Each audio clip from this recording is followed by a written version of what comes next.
So I've been playing guitar pretty much all my life. Pretty much all the guitars you can see behind me, I would say are budget level guitars for a serious guitar player. The only thing is that white one there, that's a USA Deluxe Strat. That was around about £1,500. That was closer to the £2,000 mark, which I think is a decent amount of money for a serious guitar player to spend on a guitar. But most of my guitars are comfortably under that £1,000 mark. But it got me thinking, how good are guitars on the really low end budget, which is more on the very entry level price range, which is, I would say, around about the £100 to £200 mark. So I decided to give myself a budget of £150. I'm gonna see and take a look at some guitars online, and I'm just gonna go with one that I think, if I'm honest, I'm gonna go with the one that looks the coolest. I'm gonna review it and see what type of guitar I can get for 150 quid. Okay, all right, so I've had a look at the Google shopping list thing. Looks pretty good. There's quite a few guitars that you can get for under, let's say at least under £200. You've got a massive selection of guitars for a beginner, I think. Some of these guitars look pretty good. This one is very nice. 147 under the budget, which is great. Oh, this reminds me of like Dave Gilmour style Strat. Pictures look pretty good. 22 frets, 6 strings. Got the vintage style tremolo system, bolt-on neck, fretboard wood is maple. It's got like a shiny finish, which is nice. But that to me looks like it's slightly baked maple because it's like got that sort of caramelized look to it, which is quite nice. Linden wood, basswood. Never heard of that before. I like that. Now I'm gonna narrow it down. I'm gonna take a look at this Antiquity, which is £129, which means that I'm gonna have some money left over, which is always a positive. Although I'm really not digging how light that maple wood is on the neck. I think I'm gonna not get that one, so I'll close that tab. I really like the green color on this guitar. I really do like this Telecaster, and I won't have any issues with tuning, I don't think. But I also really do like this Jet. I have no clue what one to get. I really don't. I never actually thought I'd be in this position. I've actually got a selection of 3 guitars, 2 of which are comfortably under the budget of 150 quid. And I don't know what one to get. All right, so I've narrowed it down to the 2 Strat style guitars.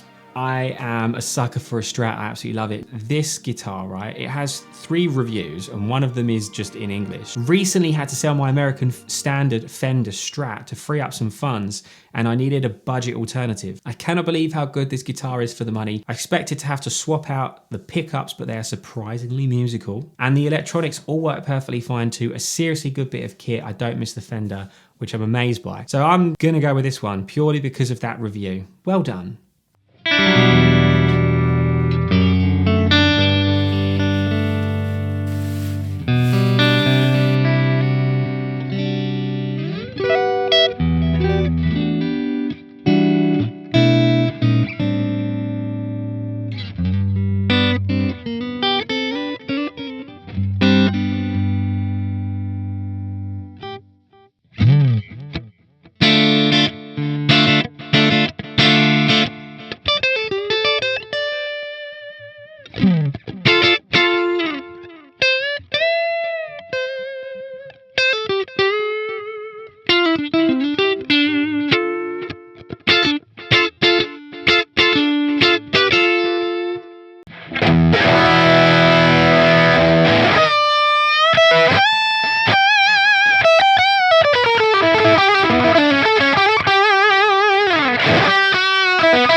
So I just want to point out that this video is not sponsored by Jet Guitars. It's actually sponsored by, funnily enough, me. I've got a mini sub 1 hour guitar course that I'll leave linked in the description. It's aimed at you players that maybe have a pretty decent amount of technical ability, but tend to struggle with minor pentatonic guitar playing and find it quite hard to be creative with the pentatonics. I'll leave the link in the description, check it out. So straight out of the box, I've not made any adjustments to it. I don't really see the point. This thing is awesome. It's got great intonation.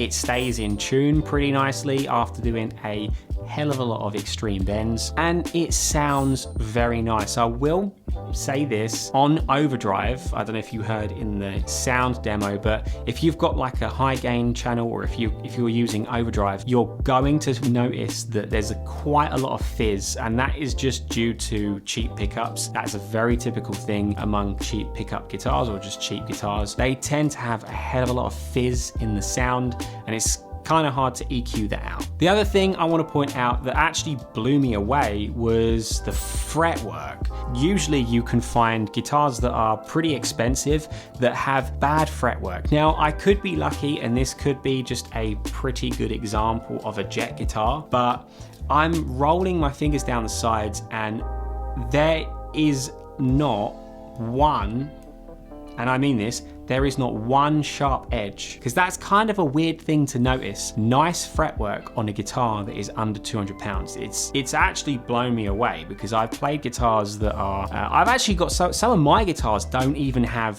fretwork as nice as this, which kind of makes me want to cry. But I've got to give it to it. It's very nice fretwork. I've got to say the neck is very nice on this guitar. I don't know why, but I can just tell it feels like a cheap neck. Sometimes on cheaper guitars, you can tell how hollow the guitar is. I don't know if that kind of makes any sense, but this neck, for some reason, and it could just be me, this neck feels kind of hollow. It doesn't feel like I'm holding a slab of wood. But everything I'm saying right now, I'm saying about a guitar that is 149 pounds. You're not gonna get the best cut of wood. You're not gonna get the best electronics. You're not gonna get the best pickups. Everything's gonna be at a budget. But this thing's been put together really nicely. Even the tuners seem to be working pretty well. Like I said, I've been playing this guitar quite a bit over the last 2 days, and it's not really been going out of tune. I've been bending a lot, doing quite a lot of big bends, and surprisingly, it holds its tune quite nicely, which actually came as a surprise to me. The tuners are a little bit stiff to turn, but again, every sort of budget guitar is gonna have that problem. Now, if we just look at the finish on this guitar, I mean, I know it's just a black finish on this guitar, but it's a really nice looking guitar. I really like the tortoiseshell pickup cover. I think it's great. It's a really nice addition to the black look. It looks pretty cool. You've got the off-white, slightly cream electronics. Bridge is blocked off, so you can't do dive bombs. And if I'm honest, if you're gonna get a guitar that's under 200 pounds, just don't use the whammy bar. I've never, ever come across a guitar that is budget. Even some of like the guitars under £1,000. If you use a whammy bar a lot and do a lot of dive bombs, that thing, I'm telling you, that thing is gonna go out of tune immediately. So one of the things I sort of tell a lot of people is just don't use a whammy bar. Block your bridge off. If I'm honest, the way the guitar has come straight out of the box, I wouldn't make one adjustment to it apart from probably upgrading the strings. Strings that you get on budget guitars are never really that great. I tend to use Elixir strings. They last a lot longer, and the strings on this feel like incredibly light. They feel like they're like 8s. I've never played strings that feel this thin. I get extremely scared when I do a tone bend on string number 1. So I would upgrade the strings, probably put 9s on there, and I think this guitar would be ready to be played for a good few years, man, and get anyone who's looking at learning the guitar playing from a beginner definitely to an advanced level. This is a really nice guitar for £149. I'm actually blown away at how nice it is for £149. Okay, so that's me done for today. Hopefully this video was slightly entertaining for you. If you wouldn't mind going down there below and leaving a like and subscribing, it massively helps the channel out. Leave a comment, let me know your thoughts. Have you got any cheap guitars that are under 200 that you like and that you'd want me to check out later down the line? Cheers.